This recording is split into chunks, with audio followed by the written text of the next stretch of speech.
안녕하십니까? 네. 마스크 벗었어요? 네. 더워갖고 못 찾겠어요. 머리도 바짝 깎고. 네.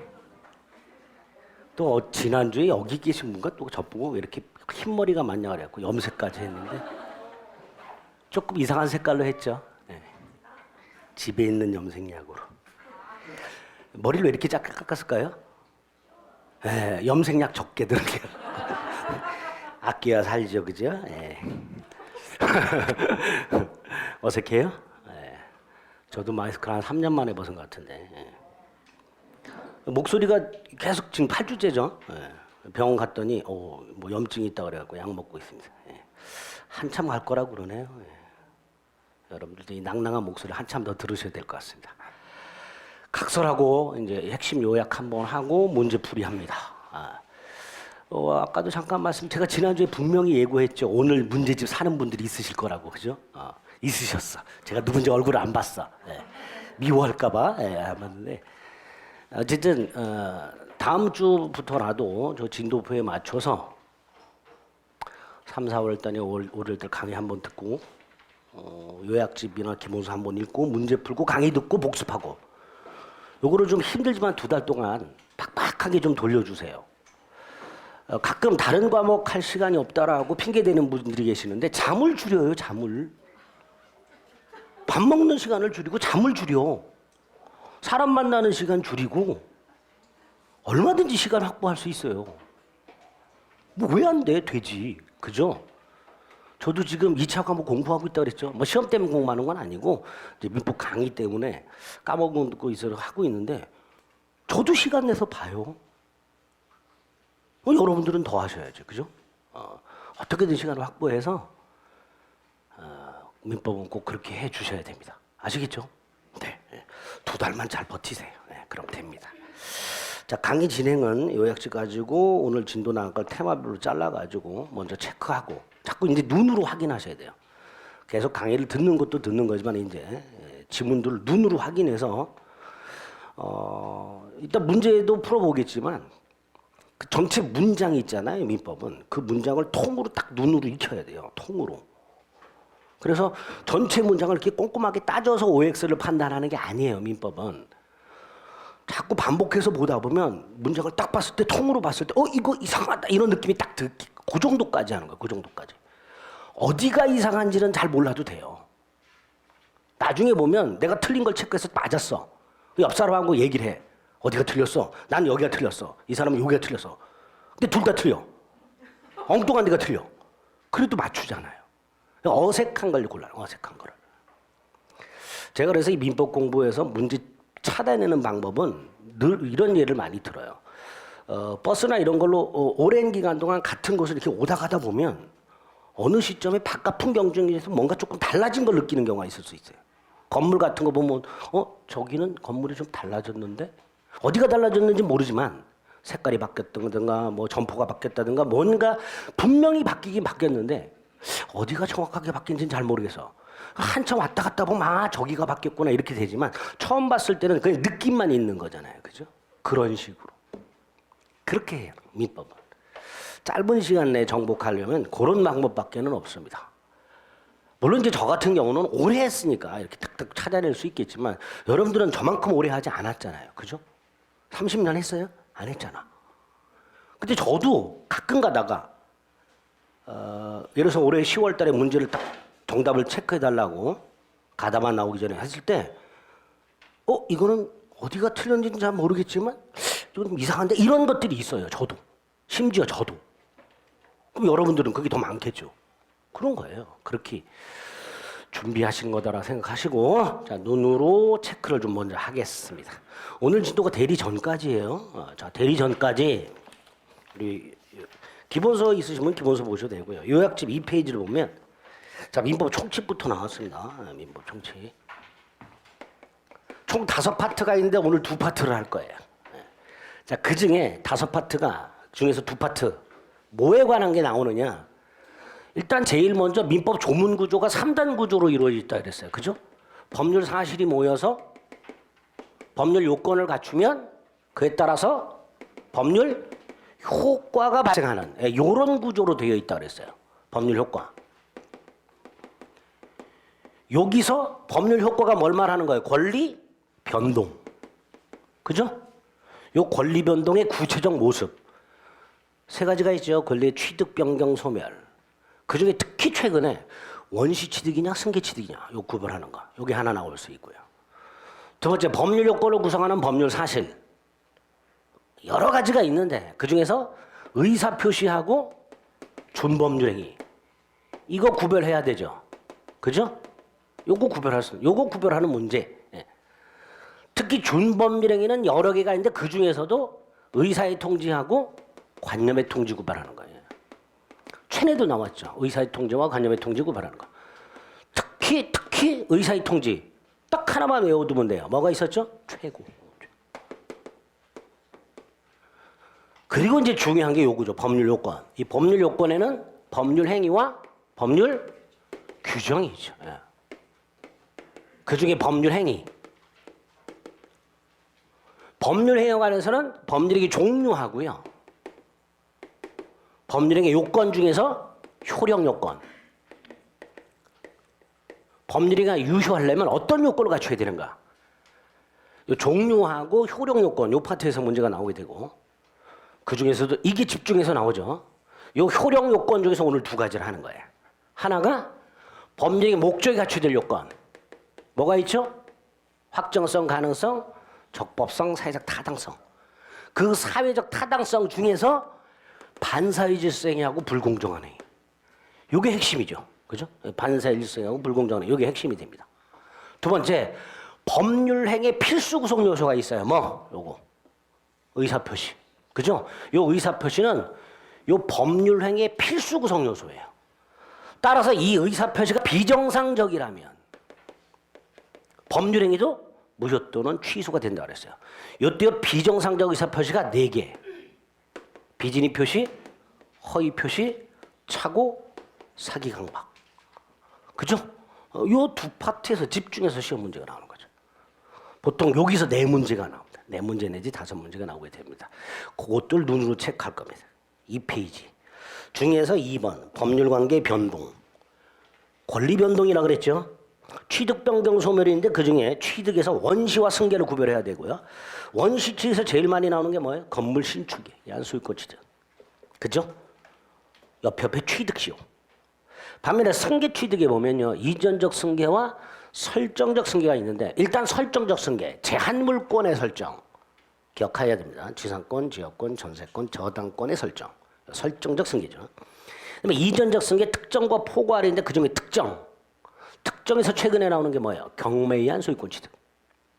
이게 최근에 특정 승계로 출제가 되고 있죠. 변경은 최근에 출제의 빈도가 좀 많이 떨어져 있죠. 다만 그 중에서 내용의 변경 중 질적 변경과 작용의 변경을 구별해야 되고요. 특히 작용의 변경.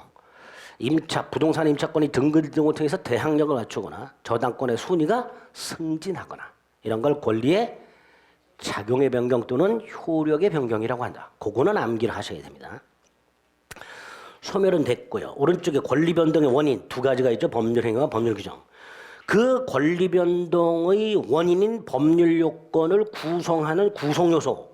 그걸 3번 법률 사실이라고 하죠. 그 법률 사실 중에서 반가로 2번에 있는 의사표시와 준법률 행위 구별해야 되죠. 최근에도 나오죠. 다음 중 의사표시가 아닌 것은 이런 식으로 나오죠. 자, 의사표시가 아닌 것은 그러면 답으로 뭐가 나오는 거예요? 이 준법률 행위가 나오는 거예요.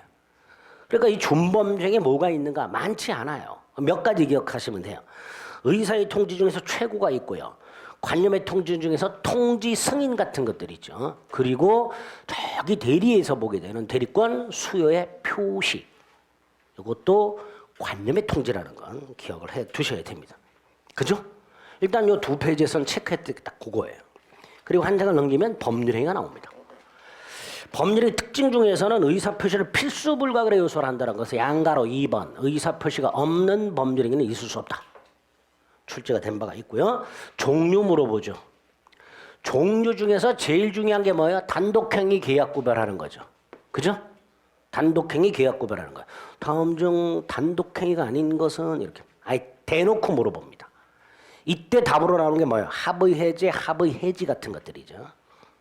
매매 예약 같은 것들. 이런 것들도 답으로 출제가 된 바가 있습니다. 반면에 단독행위는 또다시 둘로 나뉘죠. 상대방 없는 단독행위와 상대방 있는 단독행위로 나눈다고 했고, 이것도 구별하라는 문제가 나오죠. 그중에 상대방 없는 단독행위, 전통적으로 유언, 재단법인 설립행위, 동산 소유권포기 이런 게 나왔는데 최근에 유증이 나온 적이 있죠. 유증. 유언에 의한 증여. 상대방 없는 단독행위입니다. 그리고 그 상대방 없는 단독행위는 특징 중에서 니은, 원칙적으로 조건이나 기한을 붙일 수가 없다. 단 상대방이 동의하거나 채무 면제와 같이 상대방의 이익만을 주는 단독행위는 조건을 붙일 수 있다. 그런 것들이 출제가 됩니다. 또 하나가 오른쪽 법률 효과에 의한 분류가 있죠. 크게 채권행위와 처분행위로 나누고요. 처분행위가 또다시 물권행위와 준물권행위로 나오는데 그중에 준물권행위, 채권양도, 채무면제 외우셔야 되죠. 자, 준물권행위는 법률행위다 아니다? 법률행위죠. 지금 우리 법률행위를 분류하고 있잖아. 앞에서 봤던 이거하고 헷갈리면 안 돼요. 준법률행위하고. 이건 법률행위 준할 뿐 법률행위가 아니에요. 그러나 준물권행위는 법률행위예요. 그죠? 우리는 지금 법률행위 종류를 보고 있단 말이죠. 그래서 채권양도나 채무면제 같은 것들은 준물권행위로서 법률행위라는 거. 그 다음에 요건이 나왔습니다. 그 요건 중에서도 효력요건, 이제 그걸 보는 거예요. 그 효력요건 중에서도 목적요건하고 의사표시 요건이 오늘 하는 내용이라고 그랬습니다. 그래서 한 장을 넘겨보면 목적요건이 나와 있습니다. 확정성, 가능성, 적법성, 사회적 타당성. 순서대로 판단하죠. 그중에 확정성은 딱 하나만 기억하면 되죠. 행위 당시 확정되어 있거나 나중에 확정할 수 있는 기준과 방법이 마련됐으면 충분하다. 따라서 반드시 행위 당시에 확정되어 있을 필요는 없다. 그것만 기억하시면 되고 판례 하나가 있죠. 그래서 대법원도 매매 목적물과 대금은 계약 당시 구체적으로 특정, 이 특정은 확정이라는 말이죠. 특정 또는 확정되어 있을 필요는 없고 나중에 확정 또는 특정할 수 있는 기준과 방법이 마련되어 있다면 계약은 유효하게 성립한다 이렇게 되죠. 자, 두 번째가 이제 실현 가능성인데요. 첫째 기억할 게 뭐예요? 행위 당시를 기준으로 하죠. 실현이 가능하냐 불가능하냐는 행위 당시를 기준으로 판단합니다. 그래서 행위 당시 불가능한 원시적 불능만 무효라는 거. 그리고 그 원시적 불능 중에서 전부 불능.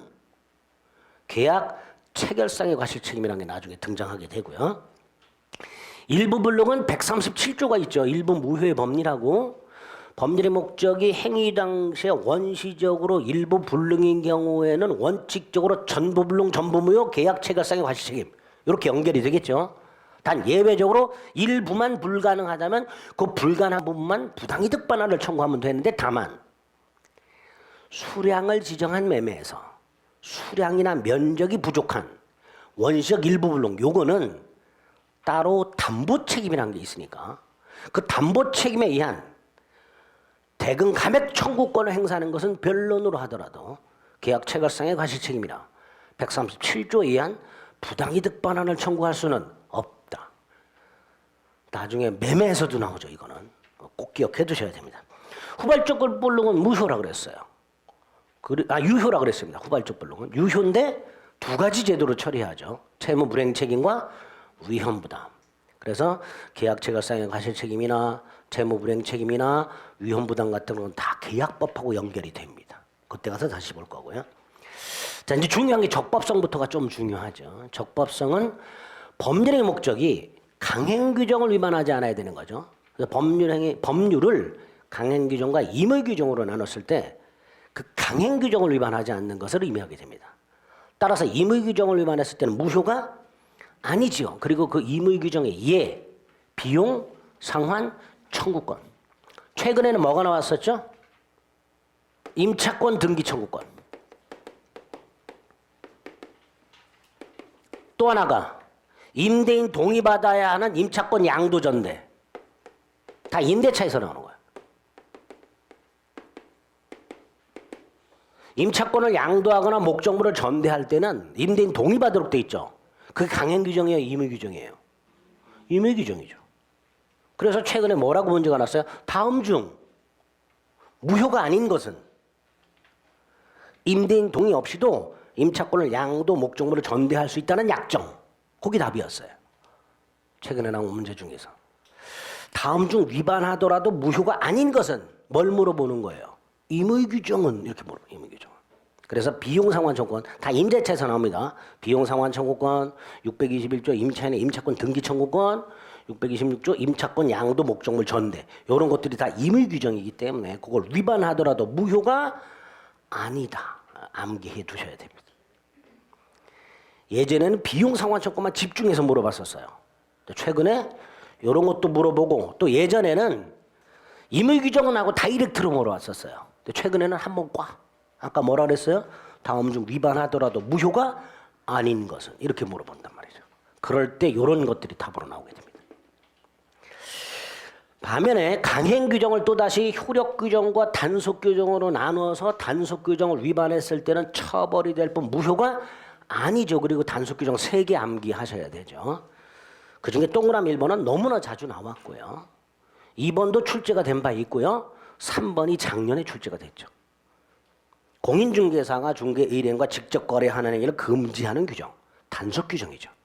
자, 단속 규정이라고만 기억하지 마시고요. 위반하더라도 무효가 아닌 것은, 그럼 아까 다음 중 위반하더라도 무효가 아닌 것은 임의 규정을 물어보는 거라 그랬죠. 근데 거기에 이게 답으로 나올 수도 있죠.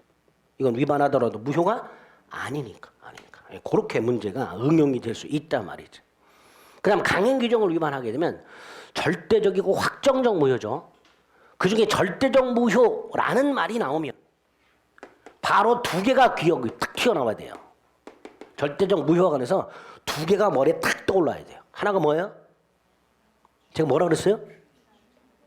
네? 추인전하는 거기 있으니까 떠올랐고, 또 하나 선의의 제3자에게 대항할 수 있다. 이거 선의의 제3자에게 대항할 수 있다. 그 다음에 이거 무효행의 추인이나 전화는 인정되지 않는다. 밑줄이 거기만 거 있으니까 그만 떠올른다. 선의의 제3자에게 대항하지 못한다. 선의의 제3자에게 대항할 수 있다. 절대적 무효와 상대적 무효를 구별하는 거죠. 절대적 무효는 선의의 제3자에게 대항할 수 있다. 그거 하고요. 니은은 출제된 바가 있는 효력 규정이죠. 수수료 한도 규정. 특히 저기는 뭐가 중요해요? 한도를 초과하는 부분만 무효라는 거. 수수료 약정 전체가 무효가 아니라 한도를 초과하는 부분만 무효가 됩니다. 디귿은 작년에 나왔었죠. 업으로 하는 게 아니라 우연한 기회에 한 번 중개하고 수수료 받는 것. 무효가 아니다. 동그라미 2번 잘 나오죠. 강행 규정을 위반한 자 스스로 자신의 행위가 강행 규정에 위반하여 무효라고 주장하는 것은 신의칙에 반하지 않는다. 즉 주장할 수 있다. 주장할 수 있다. 4번은 탈법행위라고 국유재산관리 공무원은 국유재산 취득이 금지돼 있고 따라서 타인, 배우자나 친인척을 통해서 국유재산을 취득하는 경우 즉 강행 규정을 우회 위반하는 경우 이런 걸 탈법행위라고 하고요. 탈법행위도 원칙적으로 무효가 되죠. 탈법행위도 원칙적으로 무효가 됩니다.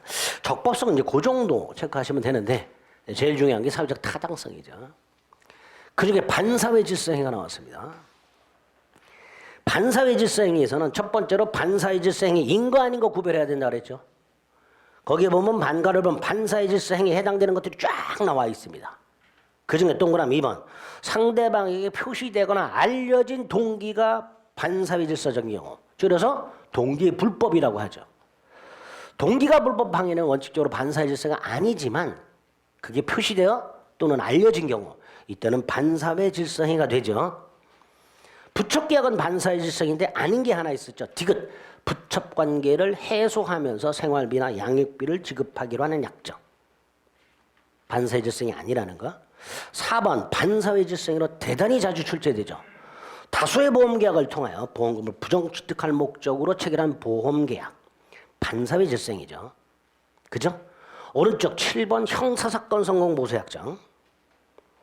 변호사 8번 변호사가 아닌 자가 승소하면 돈 받기로 하면서 대납한 비용까지 반환받기로 하는 약정. 보수를 받기로 하는 약정과 일체로 반사회 질서행위 이렇게 보죠. 8가. 일체로 반사회 질서행위가 됩니다. 12번 최근에 나오죠. 과도한 위약벌 약정. 채무자에게 의무를 강제함으로써 채권자가 얻는 이익에 비하여 그 의무를 이행하지 않았을 때 벌하는 위약벌이 과도한 경우. 줄여서 과도한 위약벌 약정. 반사회 질서가 됩니다. 이런 것들은 그냥 눈도장을 찍어주시면 되는데 외워야 될 게 있죠. 반가로 2번 반사회 질서가 아닌 것들. 웬만하면 다 외워야 되죠. 그중에 동그라미 1번, 2번 아주 잘 나오는 게 두 개가 있죠. 강제입행을 면할 목적의 허위의 근저당권 설정 행위. 요거는 108조 허위 표시로 무효가 되죠. 이번 법률의 성립 과정에 강박이라는 불법적 방법이 상정된 경우에는 110조 취소할 수 있죠. 즉 반사회 질서가 아니죠. 3번 세금 회피 목적, 4번 비자금 임치, 5번 주지 임명 다 반사회 질서가 아니죠. 7번 해외 파견 소유 공비를 귀국 후 일정 기간 근무하면 면제하기로 하는 약정. 8번 민사사건 성공보수 약정. 9번 도박자금 채무자가 도박 채권자에게 부동산 매각 권한을 위임하고 도박 채권자가 그 권한에 의하여 채무자의 부동산을 대리행위로 매각하는 행위. 이런 것들은 반사회 질서가 아니죠. 적어도 지금 체크해드린 거. 이건 반사회 질서가 아니다라고 기억을 하셔야 돼요. 그리고 한 장을 넘기면 최근에 출제가 됐던 게 11번이죠. 11번에서는요. 계약 당사자가 자유로운 의사에 의하여 불가항력적 손해를 어느 한쪽만 부담한다는 약정. 이게 반사회 질서이냐? 아니다. 아니다. 얼마든지 할 수 있다. 누가 때린 것도 아니고. 그죠? 스스로 했는데. 이런 것들은 반사회 질서가 아니다라는 거. 아닌 거 지금 체크한 것들은 반드시 암기가 되어 있어야 됩니다. 그 다음 이제 간혹 지금 반사회 질서인 거 아닌 거 물어보는 것보다는 조금 출제 빈도가 떨어지기는 하지만 그래도 중요한 거 부동산 이중 매매. 갑일과 부동산 매매 등기 넘겨주는 병과 또다시 매매. 대원칙 먼저 등기한 자가 소유권을 취득. 그리고 소유권을 취득하지 못한 제1매수인은 매도인에게만 채무불이행 손해배상이나 계약 해지할 수 있다. 이게 대원칙이다. 단 예외가 출제가 되죠. 매도인의 제1매수인에 대한 배임 행위와 제2매수인의 적극가담 행위가 있으면 그때는 반사회 질서로 무효가 됐다. 그때 이 법률 효과가 나오죠. 그래서 참고 2번. 첫째 양가로 1번. 중요하죠.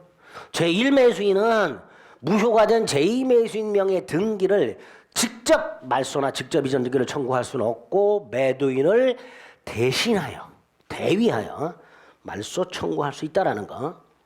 2번 어른병에게 직접 할 수 있는 게 하나 있다. 불법행위 손해배상. 그죠? 4번 제2매수인과 거래한 정은 선악불문하고 소유권 취득하지 못한다. 이것도 잘 나오죠. 1번하고 4번이 제일 중요하고요. 6번 어른 제2매매 계약을 채권자 취소권 행사해서 취소할 수는 없다. 없다. 그죠? 그러니까 있다 없다를 명확하게 기억하셔야 돼요. 있다 없다를. 그리고 3번 확대되고 있다. 특히 양가로 3번이 최근에 나온 적이 있죠. 이중 임대차 계약에도 이중 매매가 그대로 적용된다. 그런 것들을 확인하시면 됩니다. 오른쪽 반사회 질서이라면 반환 청구 못하는 불법 원인급여가 적용이 되고요. 절대적 모효니까 또다시 2개. 선의 제3자에게 대항할 수 있다와 추인전환 인정되지 않는다까지가 나오죠. 그다음에 반사회 질서행위 중에 하나가 뭐예요? 불공정한 행위죠. 요건, 효과, 적용 범위. 그대로 그 순서대로 암기하셔야 되죠. 요건. 첫째, 급부와 반대급부의 현저한 불균형이 있어야 되는데 2개 기억해야 되죠. 언제를 기준으로 판단한다? 행위 당시. 뭘 가지고 판단한다? 객관적 가치.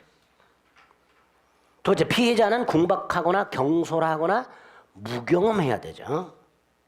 이때 궁박, 정신적 원인도 포함한다. 무경험, 사회 일반 거래 경험 부족으로 의미한다. 뻑하면 특정 영역의 경험 부족으로 의미한다. 이렇게 나오죠. 3번 어느 하나만 구비하면 되고 4번 대리인에 의한 경우 궁박은 본인 기준 판단하고 경솔 무경험은 대리인 기준 판단해. 궁본 경무대 암기하셔야 되죠. 마지막 요건이 뭐예요? 3번 폭리자의 폭리의사. 요거 문구를 조심하셔야 되죠.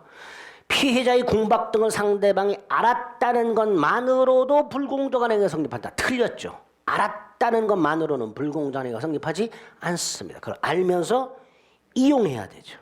그리고 판례, 대법원 판례가 아니라 고등법원 판례인데 작년에 출제가 됐죠. 그대로 그냥 문장이 나왔어요. 상가지역을 상업지역이라고 칭하고 실제보다 2배 높은 대금을 지급받은 경우에 불공정한 행위로 볼 수 있는가? 아니다. 사기가 되느냐? 아니다. 사기도 안 되고 불공정한 행위도 성립하지 않는다.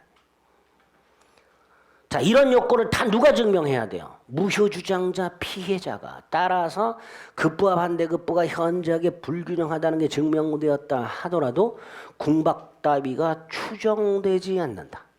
그것도 자주 등장하는 지문이죠. 적용 범위도 무지하게 나오죠. 증여, 기부, 경매 적용되지 않는다.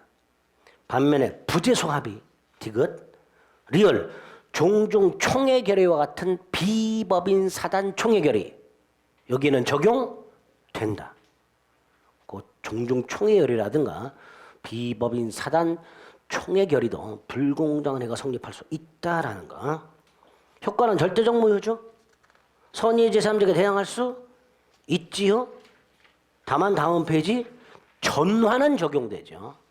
추인은 인정되지 않지만 전화는 적용될 수 있다. 추인은 인정되지 않지만 무효행위의 전환 이건 적용될 수 있다. 딱 그런 것들이 출제가 되는 것들입니다. 자, 이렇게 목적 요건 4가지를 번갯불에 콩 볶아 먹듯이 확인했어요. 왜 이렇게 후다닥 확인하냐 자식아. 여러분들이 나중에 실전 가서 문제를 읽는 속도가 지금 이 속도예요. 훈련을 자꾸 하셔야 돼요. 100분이죠, 그죠? 네? 100분. 실제로 문제 풀 수 있는 시간은 95분밖에 안 돼요. 나머지 5분도 사실은 마킹 천천히 여유 있게 하시는 분들 입장에서는 5분도 짧아요. 그러니까 결국 90분이에요. 80문제를. 빨리 읽어야 되죠, 그죠? 그 훈련이 자꾸 돼야 돼요. 예전에 제가 그 중개사 시험 보는데 저는 이제 1차는 좀 빨리 볼 거 아니에요. 민법부터 훅 볼 거 아니에요. 옆에 분이 절 자꾸 봐. 미안해. 긴장하셨어요, 옆에 분이. 그래서 그다음부터는 속도를 천천히. 네. 똥긋하실 거 아니에요. 저 자식은 뭐요? 막 넘기니까. 근데 그 정도까지는 아니어도 속도 조절을 어느 정도 잘 하셔야 돼요. 실제로 시험장 가서 망치는 분들 중에 태반이 시간 조절 못해요. 학계론을 60분을 풀어. 민법을 그래서 나중에 막 10문제, 20문제를 보지도 못하고 찍어. 웃고 계시지만 가보세요. 실제로 무지하게 많습니다. 그런 분들. 네, 그런 것들을 미리 훈련하셔야 돼. 네. 자, 법률의 목적에서 마지막으로 봐야 될 게 법률의 해석인데 이건 조금 어렵죠. 여기는 조금 어려워요. 그래서 몇 가지만 자주 나오는 몇 가지만 체크하시면 돼. 자, 법률의 해석이란 목적이 무엇인지를 확정하는 건데 의사를 기준으로 한다, 표시를 기준으로 한다. 원칙 표시. 그래서 판례 보면 표시행에 부여한 객관적 의미를 명백하게 확정하는 거다. 그래서 2번 갑의 의사와 표시가 불일치할 때 상대방이 당사자 의사를 표시한 사람 진정한 의사를 알 수 없다면 뭘 가지고 해석해라? 표시 가지고 해석해라. 그럼 반대로 해석하면 알 수 있다면 알았거나 알 수 있었다면 그러면 의사 가지고 해석해라. 그게 무슨 해석이에요? 자연적 해석이죠. 그 자연적 해석 중에 뭐가 있어요? 둘의 의사가 합치하는 경우. 그 둘의 의사가 합치하는 게 뭐예요? 오표시 무해고요. 사례 형태가 나오죠. 그러니까 이건 예외적인 거예요. 그죠? 원칙적으로 표시를 기준으로 하되 을이 갑의 의사를 알았거나 알 수 있었을 경우 더 나아가서 양당사자의 의사가 합치한 경우. 자, 이렇게도 나오고요. 최근에는 뭐라고 나오냐면 상대방이 표의자의 의사에 동의한 경우 이렇게도 나와요. 양당사자 의사가 합치한 경우라고 나오기도 하고요. 상대방이 표의자의 의사에 또는 진의에 동의한 경우라고 나오기도 합니다. 갑의 의사의 을이 동의했다는 건 무슨 뜻이에요? 양 당사자 의사가 합치했다라는 거죠. 이렇게도 출제가 되고 있으니까 이런 경우에는 뭘 기준으로 해석한다? 의사를 기준으로 해석한다. 그래서 사례가 뭐예요? X 토지 매매 의사가 합치됐으나 지번을 착각하여 Y 토지로 기재한 경우, 그래서 Y 토지 등기가 넘어간 경우 계약은 X 토지에 대하여 성립하고, 두 번째 차고 자연적 해석은 차고 문제가 생기지 않으니까 차고 취소할 수 없다. 마지막 Y 토지는 계약을 한 적이 없고 따라서 갑은 Y 토지 등기 말소를 청구할 수 있으며 그 등기에는 공신력이 인정되지 않으니까 Y 토지를 매수한 제3자 선악불문하고 소유권을 취득할 수가 없다까지 연결해서 나옵니다. 사례 형태로. 이것만 따로 출제가 된 적도 있고요. 그렇게 확인하시면 되겠습니다. 어쨌든 그 자연적 해석을 좀 조심해 주시고, 그 다음에 오른쪽에 가면 4번의 하단의 해석 기준이라고 양가로, 반가로 2번, 반가로 3번이 있습니다. 이건 조문이에요. 105조, 106조. 조문을 그대로 암기하셔야 돼요. 반가로 2번은 뭐예요? 법령 중 선량한 분석 기타 사회 질서와 관계가 없는 규정, 즉 임의 규정과 다른 관습이 있고 and 당사자이사가 분명하지 않으면 관습이에요. 그럼 이건 뭐라고 나와요? 그런 관습이 있는 경우에는 당사자이사가 명확한 경우에도 관습이어야 한다 이렇게 나옵니다. 그럼 틀린 지문이 되는 거예요. 그렇게 살짝 듣더라죠. 관습이 있고 임의 규정과 다른 관습이 있고 and 의사가 명확하지 않을 때 관습입니다. 3번은 임의 규정과 다른 의사를 표시했어. 그러니까 의사가 명확한 거죠. 그러니까 뭐예요? 그 의사에 의한다 이렇게 되죠. 시험에 이렇게 나온 적 있죠? 관습도 법률행위 해석 기준이 될 수 있다. OX 오잖아요. 반가로 2번 관습도 법률행위 해석의 기준이 될 수 있다. 그게 반가로 2번이죠. 어떨 때? 임의 규정과 다른 관습이 있고 당사자 의사가 명확하지 않을 때, 그때 그 관습도 관행도 법률행 해석의 기준이 될 수 있게 됩니다. 마지막 법률행 해석의 성질은 법률 문제니까 대법원에서 판단할 수 있는데 특히 다음 페이지에 보면 그 판례가 있습니다. 두 번째 줄에 갑과 을이 매매 계약을 하면서 그 계약의 해석은 매도인의 해석에 따른다라고 특약을 했을 때 그 특약이 법원을 구속하는가? 법원은 그 특약에 구애받는가? 아니다. 법원은 그 법률의 해석 권이라는 전속 권한을 갖고 있고 그 특약은 그 법원의 해석 권한을 구속하지 않게 됩니다. 그거까지 출제가 된 적이 있죠. 여기까지가 목적 요건에 갖춰야 될 4가지하고 해석과 관련된 건데 해석은 조금 어려우니까 지금 체크해 드린 거 정도만 생각하시면 됩니다. 됐죠? 그러면 지금 체크한 것들이 어떤 식으로 출제가 되는가를 확인해 보겠습니다. 문제를 보시죠. 10페이지에 보면 법률관계 및 법률행위에서 출제되는 포인트들이 쫙 나와 있어요. 그거 본 거예요. 지금까지. 자주 출제되는 것들 위주로 본 거예요. 그죠? 그럼 어떻게 출제되는가? 11번. 1번이 뭐예요? 이 권리 변동. 바르게 연결한 것은 이라고 되어 있습니다. 벌써 1번 틀렸죠. 틀린 것 거로 1번 틀렸잖아요. 경매에 의한 권리 취득 무슨 취득? 승계 취득. 그 답이 1번이죠. 최근에 출제되니까 꼭 기억해야 됩니다. 자, 특정 승계, 매매나 교환이나 증여 같은 것들이죠. 포괄 승계, 회사 합병, 상속 같은 것들이죠. 포괄 유증이 있죠. 자, 유증은 특정 유증이 있고 포괄 유증이죠. 그죠? 앞에 붙어 있잖아요. 특정 유증은 특정 승계일 거고 포괄 유증은 포괄 승계겠죠. 그러니까 요거는 명칭으로 답이 나오기 때문에 잘 안 물어보죠. 회사 합병 같은 것들 이런 것들은 물어보게 됩니다. 4번 작용의 변경, 다른 말로 효력의 변경. 2가지 저당권 순위 승진과 채권이 대항력 갖추는 경우. 5번 물권 총론 마지막 가면 혼동에 의한 물권 소멸이 나오죠. 혼동이 일어나게 되면 그 제한 물권은 영원히 사라지죠. 그런 게 절대적 소멸이라고 그랬습니다. 그렇게 매칭시켜서 OX를 판단할 수 있어야 됩니다. 자, 2번은 법률 행위가 아닌 것은 그랬죠?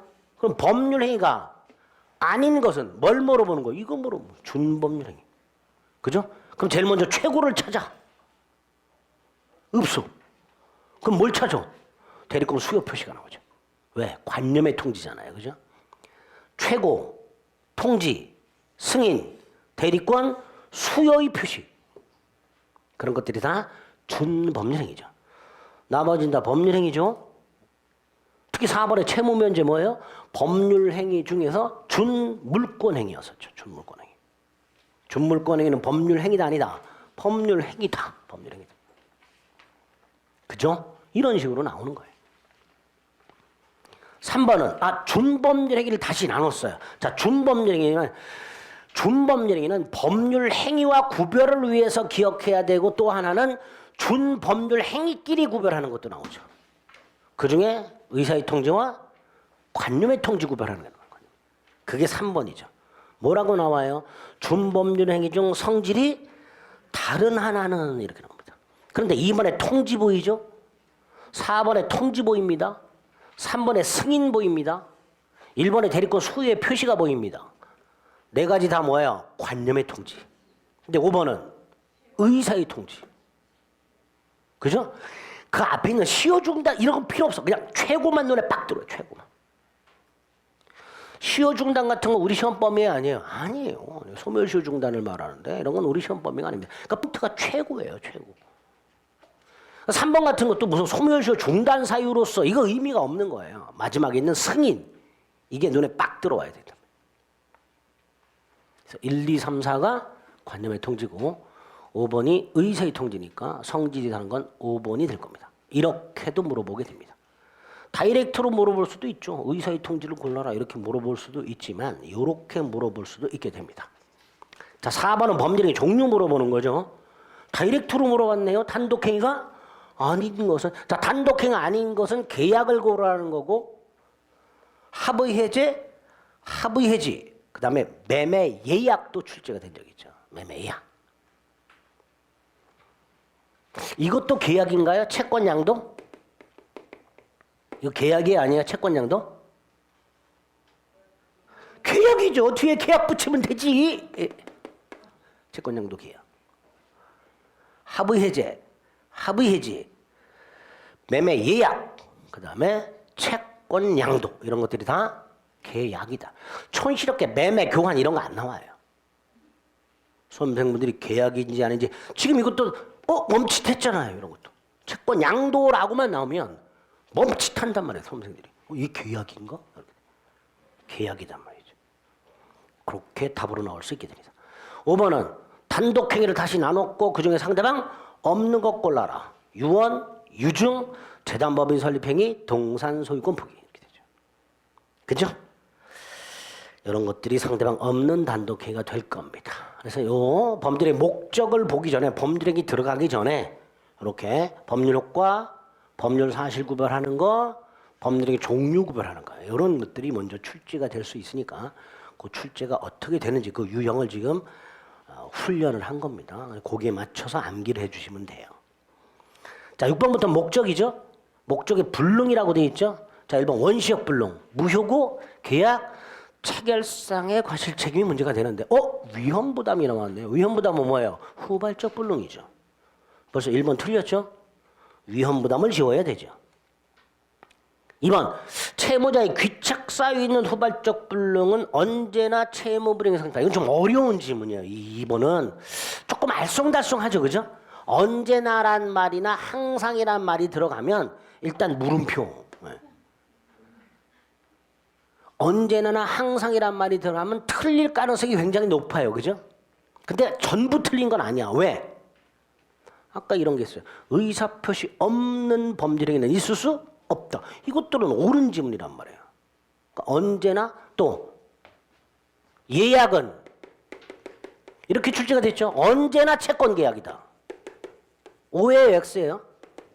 오예요. 예약은 언제나 채권 계약이에요. 그러니까 언제나나 항상이라는 말이 들어가는 지문이 반드시 틀렸다라고 생각하면 안 돼요. 물음표를 딱 찍어야 돼. 2번 같은 경우는 여러분들이 판단하기가 대단히 어려운 지문입니다. 근데 왜 이걸 넣어놨냐? 우리 시험범위 바깥의 지문들도 나와요. 나오는데 다만 답을 고르는데 지장을 주진 않을 정도로 출제가 돼요.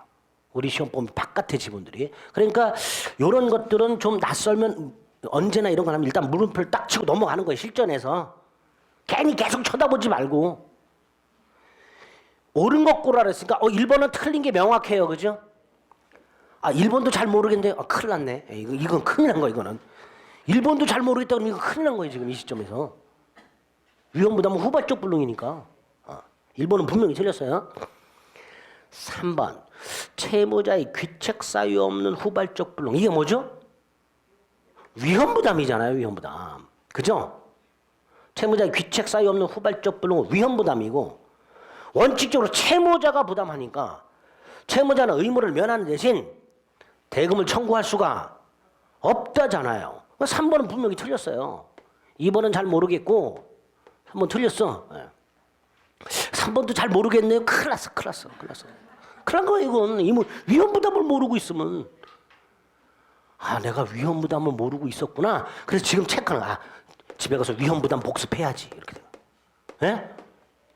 그게 공부예요 그게. 난 모르고 있었네. 큰일 났네. 그러지 말고 체크해가지고 위험부담 체크해야 되겠구나.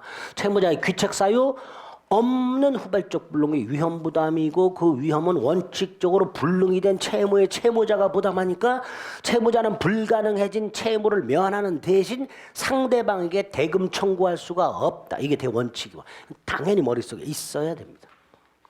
4번 일부 불능 137조가 적용되죠. 원칙적으로 무슨 불능이에요? 전부 불능이죠. 일부 불능 원칙, 전부 불능. 이게 옳은 지문이네요. 그죠? 그럼 2번 볼 필요가 있어요, 없어요? 없어요. 고민 안 해도 돼요. 답은 4번이에요. 5번은 타인 물건 매매도 유효하죠? 늘 봤던 거예요. 타인 물건 매매도 유효하던가 5번 틀렸죠. 답은 4번 이렇게 고르시면 돼요. 자, 2번이 왜 문제가 되냐 하면 채무자의 잘못으로 불능이 되면 채무 불이행 책임이죠. 근데 예외가 있어요. 채권자 지체 중 채무자 매도인이 소유권 넘겨주려고 해요. 근데 매수인이 돈이 없어서 돈을 못 줘. 그래서 물건을 수령을 못 해. 이런 걸 뭐라 그래요? 채권자 지체, 수령 지체 이렇게 불러요. 그런 채권자 지체적 채무자는 자신의 채무 이행이 불가능해졌을 때 고의 또는 중대한 과실이 있을 때만 책임을 져요. 그럼 경과실이 있을 때는 책임지지 않습니다. 그러면 다시 돌아와서 채무자의 귀책 사유 있는 불능은 언제나 채무불이행 X. 채권자 지체 중 채무자의 경과실에 의한 불능. 이때는 채무불이행 책임을 지지 않아요. 이때는. 채권자 지체 중 채무자의 무슨 과실? 경과실에 의한 불능은 채무 불이행 책임을 지지 않습니다. 근데 경과실도 채무자 귀책 사유잖아요. 과실이니까. 그죠? 경과실도 과실이잖아요. 결국 채권자 지체 중 채무자 귀책 사유에 의한 불능 중 경과실에 의한 불능은 채무 불이행 책임을 지지 않으니까 2번은 언제나가 틀리게 되는 거죠. 언제나가 들어서 틀어요. 그건 우리 시험 범위가 아니기 때문에 여러분들이 지금 정밀하게 머릿속으로 기억을 해 두실 필요는 없지만 푸는 방법이 어떻게 되는가. 이렇게 좀 애매한 지문이 나왔을 때 거기에 붙들려 가지고 계속 그걸 읽지 마시고 빨리 다른 지문을 찾아보자 말이죠. 그러면 명확한 답이 이렇게 찾아집니다. 실전 가서 그런 문제를 몇 문제 만나실 거예요, 여러분들이. 그럴 때마다 제가 말씀드린 거 생각하셔갖고 그 이상한 지문에 목매서 계속 쳐다보지 마시고 다른 지문을 빨리 찾는 훈련이 연습이 그게 몸에 배야 돼요. 아시겠죠? 네. 자, 그래서 옳은 것은 4번이 될 겁니다. 7번. 1. 목적은 반드시 성립 당시 확정돼 있어야 하는 것은 아니라 그랬죠. 이행기에 확정할 수 있으면 된다 그랬습니다. 이번 도박 채무를 도박 자금을 빌리는 것도 반사의 질성이고요. 그걸 갚는 것도 반사의 질성이죠. 도박 채무를 변제할 목적으로 땅을 넘겨주는 것도 반사의 질성으로 무효가 될 겁니다. 3번이 틀렸죠. 성립 당시에는 가능했으나 이후 불가능이니까 후발적 불능이고 후발적 불능은 유효라 그랬습니다. 4번 동기가 불법하다. 원칙적으로 유효하다. 범죄의 효력에 영향을 미치지 않는다. 그러나 표시된 경우 그때는 무효가 된다. 5번 적법해야 되죠. 다만 그 법은 모든 법규범을 의미하는 게 아니라 강행법규범만을 의미하죠. 따라서 모든 법규범 위반한 행위가 무효가 되는 것은 아니다. 이렇게도 출제가 됐었죠. 8번 1번 유동적 무효 상태에 있는 토지거래계약의 당사자 뭐였죠? 토지거래 허가 전 거래. 그죠? 자, 그때 토지거래계약의 효력을 완성시키기 위한 협력 의무 이게 뭐예요? 허가 신청 절차 협력 의무. 그걸 이행하지 않으면 채무 불이행인가요? 아니죠. 허가 신청 절차 협력 의무는 계약상 의무가 아니라 신의칙상 의무라고 그랬어요. 계약상 의무를 채무라고 하는 거예요. 근데 이건 계약상 의무 즉 채무가 아니니까 허가 신청 절차 협력 의무 불이행 즉 채무 불이행을 이유로 계약을 해지할 수는 없습니다. 자, 2번은 반사회질서 행위에서도 나오고요. 저기 부관에서도 나오죠. 부관은 뭐에서 나와요? 151조 1항에 보면 선량한 부속 기타 사회질서에 위반하는 조건이 선량한 부속 기타 사회질서에 위반할 때 이걸 네 글자로 뭐라 그래요? 불법 조건. 불법 조건이 붙어있는 법률행위는 조건만 무효다. 법률행위 전체가 무효다. 법률행위 전체가 무효다. 거기서 나오는 판례죠. 부첩관계의 종료를 조건으로 아니구나. 엉뚱한 얘기 하고 앉아 있었네. 요거하고 구별할 거 미리 말씀해요. 부첩관계 종료를 무슨 조건? 해제 조건으로 증여. 이때는 반사의 질서가 되죠. 이때는 반사의 질서가 돼. 근데 지금처럼 종료를 끝내는 걸 조건으로 뭘 주어? 이건 괜찮죠. 그죠? 구별하셔야 됩니다. 부첩관계의 종료를 해제 조건으로 하는 증여는 반사의 질서이고 반면에 부첩관계의 종료를 조건으로 돈 주는 거 생활비, 양육비 이거는 괜찮다. 그게 3번이죠. 2번이고요. 3번. 건물 임대차 계약을 하면서 임대차 계약을 하면서 임차인이 나중에 목적물을 원상에 복구하기로 하는 약정. 이거 뭐였죠? 비용 포기 약정이죠. 그리고 비용 포기할 수 있지. 그러니까 유효 이렇게 되죠. 유효. 한번 틀렸고요. 4번 이중매매에서 제2매수인이 적극가담하면 반사의 질서는 무효니까 이게 답이고요. 답은 금방 골라지죠. 그죠? 그래서 문제 중에 이렇게 답이 명확하게 금방 골라지는 게 20문제 이상이 돼요. 나중에 여러분들 시험장 가면 적어도 20문제 이상은 그냥 보자마자 골라져요. 지금은 안 그렇죠. 시험장 가면 그렇게 돼요. 5번 귀국 후 일정 기간 근무하지 않으면 해외 파견 소요경비를 배상한다. 반사의 질성이 아니었었죠. 아니었습니다. 그래서 오는 거 4번이 될 겁니다. 9번 1번 관계법령에서 정한 한도를 초과하는 수수료 약정은 전부가 무효가 아니라 한도 초과 부분이 강행규정 위반 무효죠. 2번 강제입행을 면할 목적의 허위의 근저당권 설정 등기가 나왔습니다. 반사의 질서가 아니죠. 자, 거기서 두 번째 줄에 보면 반사회적 행위로 무효다 이렇게 돼 있죠. 근데 반사회적 행위로 여기 쏙 빠지고 그냥 무효다 그러면 옳은 질문이에요. 그죠? 왜? 이건 허위 표시로 무효죠. 반사적 행위로 무효가 아니라 허위 표시로 무효가 됩니다. 따라서 2번 지문에 반사적 법률 행위로서가 싹 빠져서 그냥 무효다라고 출제가 되면 옳은 지문이 되는 거예요. 3번 보험금 부정 취득 목적 다수의 보험계약 반사의 질서로 무효라고 그랬고요. 4번은 뭐예요? 소송에서 증언하면 돈 주기로 하는 것들. 요건 판례가 몇 개 있죠? 소송, 증언, 대가. 요렇게 나오면 이 대가가 사회통념상 용인된 한도 초과하냐 초과하지 않냐 이렇게 나누면 되죠. 초과하면 무효. 초과하지 않으면 무효가 아니죠. 반면에 허위 증언, 대가 무조건 무효죠. 이거는 대가의 다소를 묻지 않고 무효. 허위 증언 대가 이렇게 나오면 대가의 다소를 묻지 않고 무효. 또 하나가 있어요. 나오는 게 뭐가 있었죠?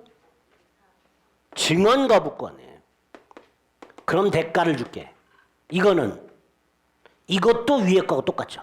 대가의 다소를 묻지 않고 무효. 정확하게 구별하셔야 돼요. 구별도 쉬워요. 그냥 증언 대가 이렇게 나오면 사회통념 허용 한도를 기준으로 하자. 반면에 허위 증언 대가라든가 증언 거부 대가 이렇게 나오면 대가의 다소를 묻지 않고 무효. 보자마자 눈에 빡 들어오게끔 훈련이 되어 있어야 돼요. 생각하면 안 돼요. 이런 것들은. 그죠? 그래서 웬만한 답들은요. 뇌에서 골라지는 게 아니고 눈에서 골라져야 돼. 눈에서. 뇌로 가기도 전에. 그래서 훈련하는 거예요. 4번은 사실증언이라고 돼 있잖아요. 그죠? 두 번째 줄 뭐라 했어요? 수준을 초과했다고 돼 있잖아요. 키워드가 그거예요. 사실증언 대가 초과, 무효 이렇게 되는 거죠. 그대로. 5번은 강박이죠. 그러니까 취소할 수 있을 뿐 무효는 아니죠. 강박이라고 돼 있으니까 취소할 수 있을 뿐 무효로 할 수는 없다. 틀린 거 2번. 10번 다음 중 법률행위 효력이 다른 것은 1, 2, 3, 4, 5 중에서 어떤 건 무효고 어떤 건 유효고 그렇겠죠. 근데 1번 단속 규정 위반이죠. 유효죠. 2번은 부동산 실권이자 명의 등기에 관한 법률이라는 강행 규정 위반 무효죠. 자, 2번 반사회 질서인가요? 아니죠. 강행 규정 위반 무효일 뿐입니다. 3번은 사회통념상 허용 한도를 초과하는 고율의 금전 소비 태계약. 네? 네. 자, 요 3번이 논란의 여지가 좀 있어요. 3번은. 이유는 요런 금전 소비 대차 계약은 이 금전 소비 대차 계약 자체가 무효가 아니에요. 그 허용 한도를 초과하는 부분만 무효예요. 그러니까 이렇게 출제가 됐었는데 이제 약간 제가 볼 때 오출제예요. 왜냐하면 3번은 금전 소비대차 계약 자체는 유효합니다. 다만 그 초과 부분만 무효가 되는 거예요. 초과 부분. 금전 소비대차 계약을 하면서 이율 약정할 거 아니에요. 그죠? 그 이율 약정 중 초과 부분 무효. 그러니까 3번은 여기까지 나왔어야 돼요. 여기까지. 예. 그럼 무효가 되는 거예요. 근데 단순히 금전소비대차 계약이라고만 나오게 되면 우길 수 있는 거지. 이거 유효 아니냐 이거는. 소비대차 계약 자체는. 무슨 말인지 아시겠죠? 근데 이제 그런 게 이의가 제기가 안 되면 그냥 굳어지는 거예요. 이렇게 다. 자, 2번 강행규정 위반 무효. 3번 반사회 질서의 무효. 아니다. 4번 전통사찰 주직을 거액을 주고 양수하는 거 반사회 질서에는 무효죠. 그 사람을 주지로 임명하는 건 무효가 아니죠. 5번은 아까 봤죠. 부접관계의 종료를 무슨 조건? 해제 조건으로 하는 증여. 조건만 무효가 되는 게 아니라 법률행위 전체가 무효가 됩니다. 결국 1번은 유효고 나머지 2, 4, 5는 무효고 그죠? 3번은 애매하지만 무효로 처리해서 답을 1번으로 골라주시면 됩니다. 다만 3번은 다시 한번요. 여기만 무효입니다. 요거 초과 부분만 무효로 보고 있습니다. 판례는 정확하게는. 아시겠죠? 네. 그럼 11번부터가 뭐예요? 반사회 질서 11번. 반사회 질서의 인거 아닌 거 구별하는 거. 지금까지 봤던 것들 중에서 늘 나오는 것들이죠. 자, 1번은 뭐라고 돼 있어요? 취득세가 완성된 부동산 소유자가 취득세 완성 사실 알면서도 아들과 공모가 뭐예요? 아들이 적극 가담하는 거죠. 그죠? 반사회 질서는 무효가 될 겁니다. 2번은 도박 채무 변제를 위해서 부동산 처분을 위임받은 채권자가 매도하는 행위는 반사의 질서가 아니었었죠. 그죠? 도박 채무자가 도박 채권자에게 부동산 매각 권한을 부여하는 행위 및 도박 채권자가 그 부동산을 채무자를 대리하여 매각하는 행위 자체는 반사의 질서가 아니었었죠. 따라서 이 부동산을 매수한 사람은 소유권을 취득한다. 이렇게 되죠. 한다. 답은 2번이 될 것이고요. 3번 증언이라고 돼 있죠. 그냥 그 다음에 두 번째 줄에 수준을 넘어섰다고 돼 있고요. 4번은 쭉 보다 보니까 눈에 확 들어오는 단어가 보여요. 적극가담. 그죠? 자, 5번 지금 말씀드린 거 허용한 도를 초과하는 고율의 이해약정가 있을 때 그 초과 부분이 뭐가 된다? 무효. 정확하게 초과 부분이 무효가 됩니다. 따라서 반사의 질서가 아닌 거 2번이 되겠죠.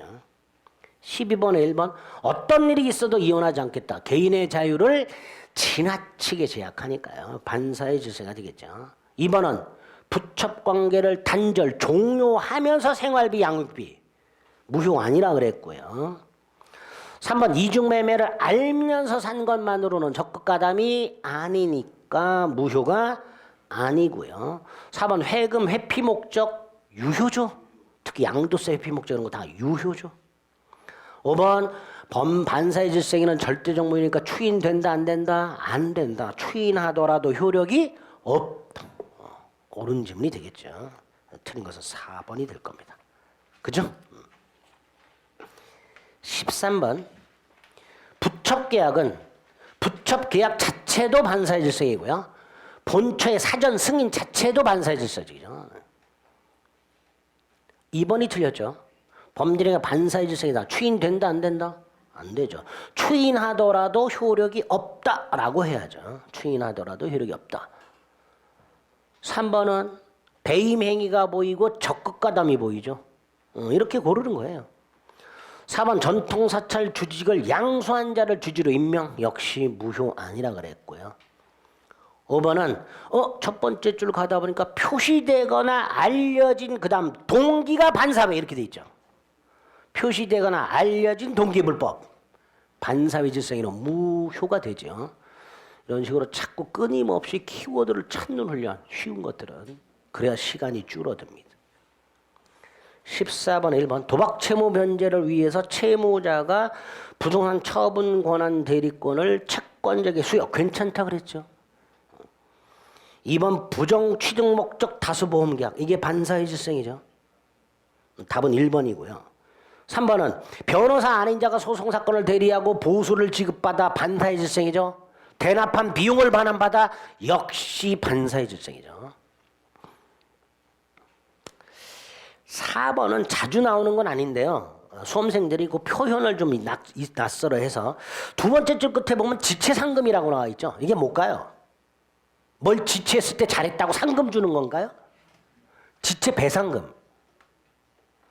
건축주 도급인이 건축회사 수급인에게 불가능할 정도의 공기단축을 요구하고 그걸 지키지 못하면 배상금을 내놔라. 이런 게 뭐가 되는 거예요? 이런 것도 반사의 질서가 무효가 되는 거예요. 거기서 완공이 불가능할 정도의 공기단축 요구 이게 이제 반사의 질서가 되는 거예요. 그러니까 그 지체배상금 약정도 반사의 질서로 무효가 됩니다. 5번은 배임행위 보이고 적극가담 보이니까 반사의 질서가 될 것이고요. 15번에 1번은 포인트가 뭐예요? 수험생부도 여기 2022년 7월 16일 이렇게 나오면 날짜에 민감해. 이 날짜가 박힌 이유가 있을 거야. 막 이렇게. 아무 의미 없어. 아무 의미 없어. 아무 의미 없어요.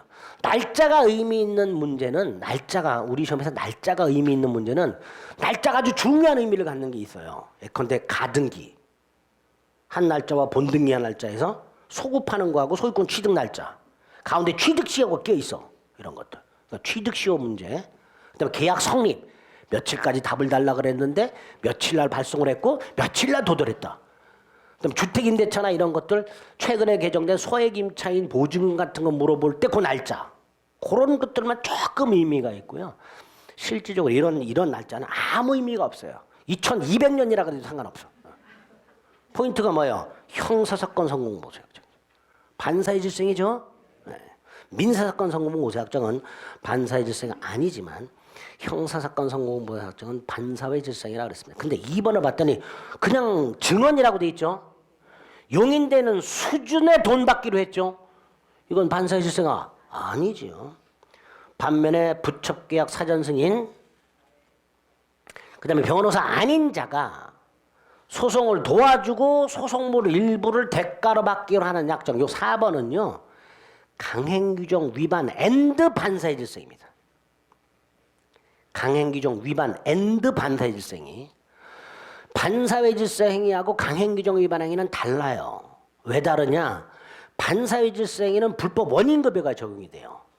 강행규정 행위에는 불법 원인급여에 적용 안 돼요. 그래서 강행규정 위반 무효하고 반사회 질서 행위 무효를 구별합니다. 대법원은. 단 요놈만 우리 대법원이 강행규정 위반 행위 앤드 반사회 질서행위라고 아주 흥분해갖고 광분해서 판결했죠. 왜 그랬을까요? 제가 뭐라 그랬어요?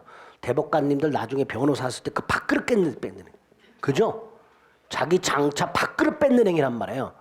그 대법관이 봤을 때 이건 도저히 참을 수가 없는 거야. 그 두 개를 위반한 거야. 그렇게 기억해 두시면 돼요. 5번은 말이 좋아 기부금이지 뇌물이죠. 그러니까 반사회 질서행위죠. 따라서 효력이 생기는 것 2번 이렇게 골라요. 나머지 다 무효. 그러나 2번은 초과하지 않으니까 유효 이렇게 되겠죠. 그죠? 그런 식으로 좀 빠르게 푸는. 그러니까 여러분들이 여기 나와 있는 것들을 아는 것도 중요하지만 그 알고 있는 걸 얼마나 끄집어내서 빨리 푸느냐. 이런 훈련도 지속적으로 해주셔야 됩니다. 16번은 이중매매고요. 여기부터 잠시 쉬었다가 보겠습니다.